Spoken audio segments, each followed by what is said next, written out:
Assalamualaikum warahmatullahi wabarakatuh. Pertama-tama, marilah kita ucapkan puji syukur atas kehadirat Tuhan Yang Maha Esa, karena atas rahmat-Nya kita semua dapat menyelesaikan UAS mata kuliah Fisika Dasar pada hari ini. Yang saya hormati, dosen mata kuliah Fisika Dasar, Bapak Riza Ibnu Adam MSI, dan yang saya banggakan teman-teman kelompok 2. Perkenalkan, nama saya Hasnanaila Zalia, perwakilan dari kelompok 2 sebagai moderator yang akan memandu presentasi UAS pada mata kuliah Fisika Dasar, berupa penyampaian materi dari kelompok 2 yang akan membahas mengenai indikator ketinggian air. Next.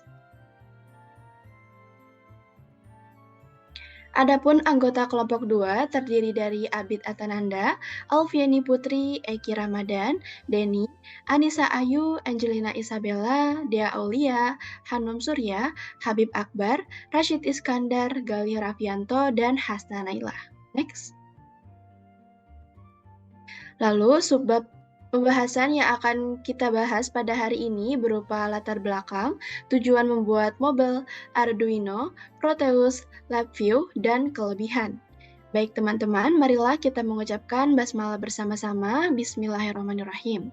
Selanjutnya adalah penyampaian dan penyajian materi. Saya persilakan kepada Abid untuk memaparkan materi mengenai latar belakang. Oke, terima kasih pada teman kita Hasna yang telah mempersilahkan saya untuk memaparkan materi yang pertama. Di sini ada latar belakang dari kegiatan yang telah kelompok 2 lakukan. Oke, air adalah sumber daya alam yang sangat vital bagi kehidupan manusia dan keseimbangan ekosistem. Pemanfaatan air dalam sektor-sektor seperti pertanian, industri, domestik, dan lingkungan menunjukkan kompleksitas dan pentingnya manajemen yang efisien.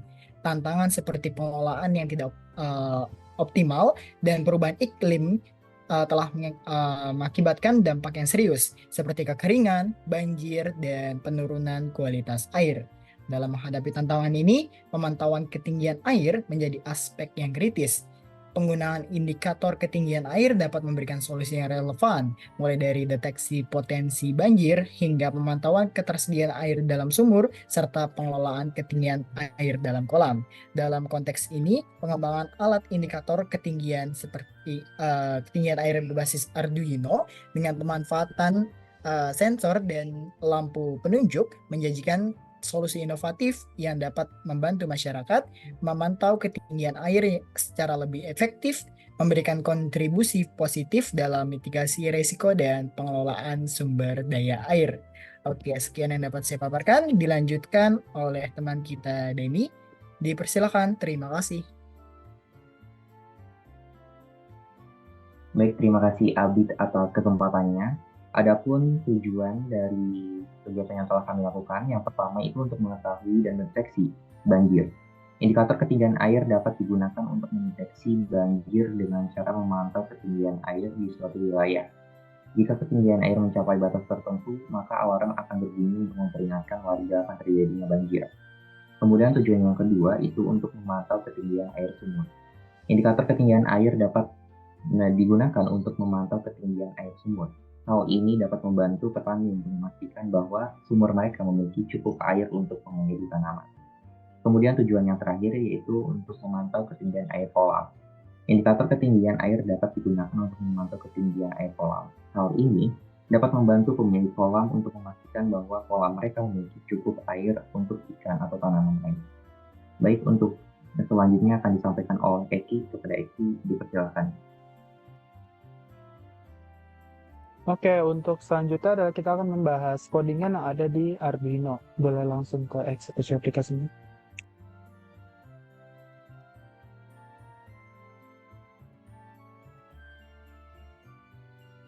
Oke, jadi kita menggunakan constraint integer, yaitu 7. Yang pertama ada sensor pin, red LED pin, 2 yellow LED pin, 2 blue LED pin, dan yang terakhir adalah green LED pin.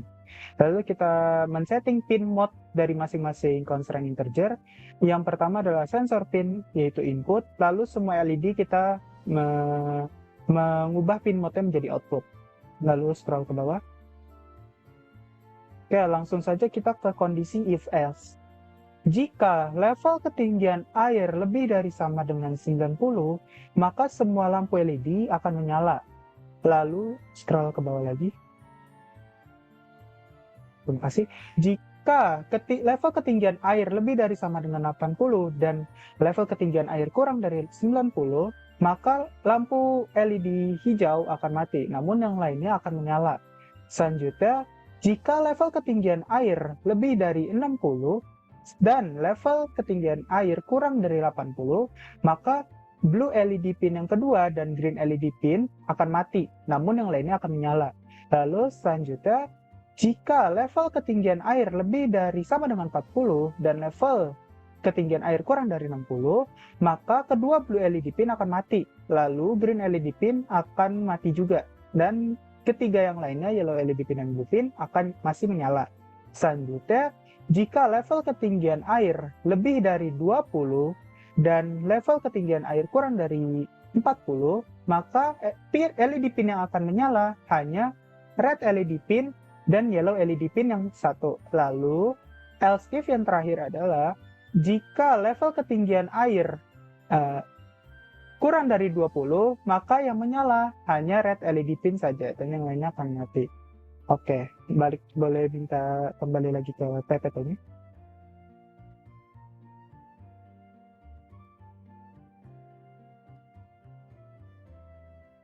Oke, selanjutnya adalah skema Proteus. Langsung saja ke aplikasinya.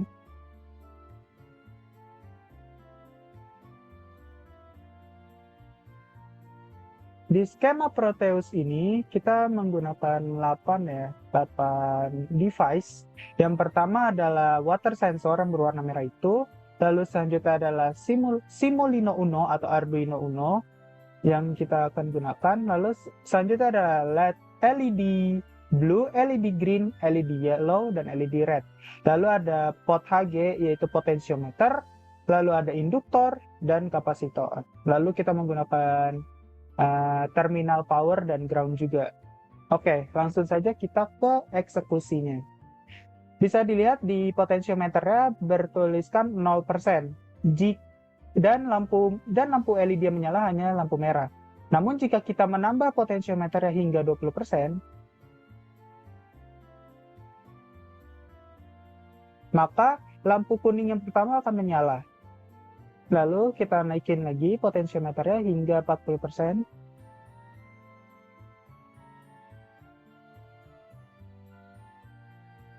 Lalu selanjutnya lampu kuning LED yang kedua akan menyala. Lalu selanjutnya kita naikkan lagi potentiometernya hingga 61%. Yang harusnya iya betul, LED blue pin yang pertama akan menyala. Selanjutnya kita naikkan lagi potentiometernya hingga 80%. Blue LED pin yang kedua akan menyala juga. Lalu kita naikkan hingga 90% ke atas.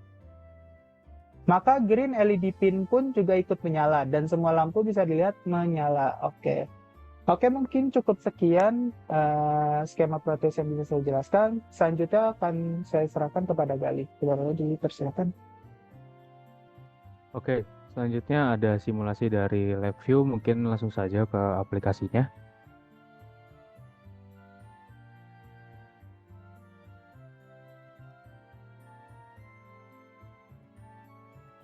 Oke, jadi di sini ada dari simulasinya ya.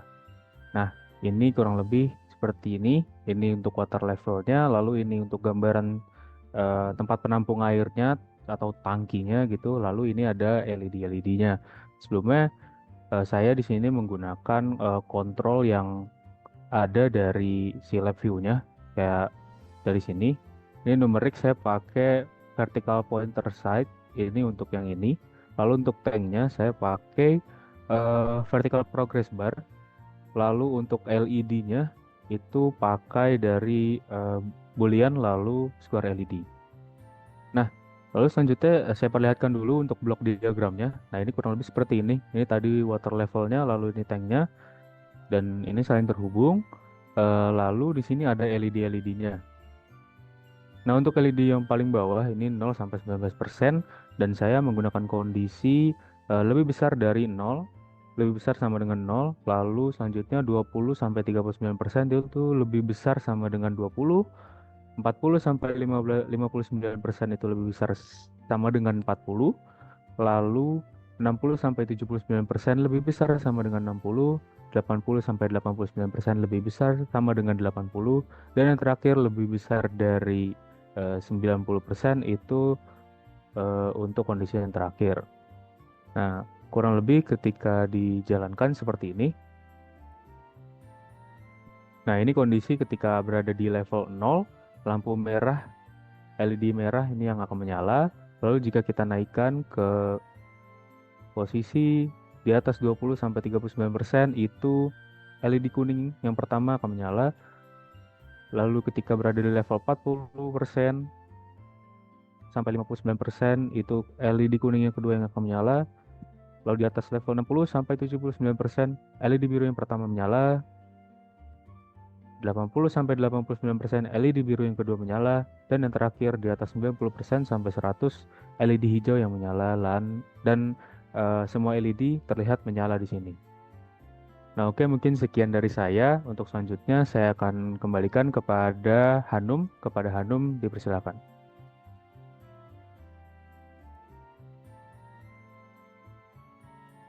Baik, terima kasih kepada Gali yang telah memperkenalkan saya. Lalu selanjutnya ada kelebihan.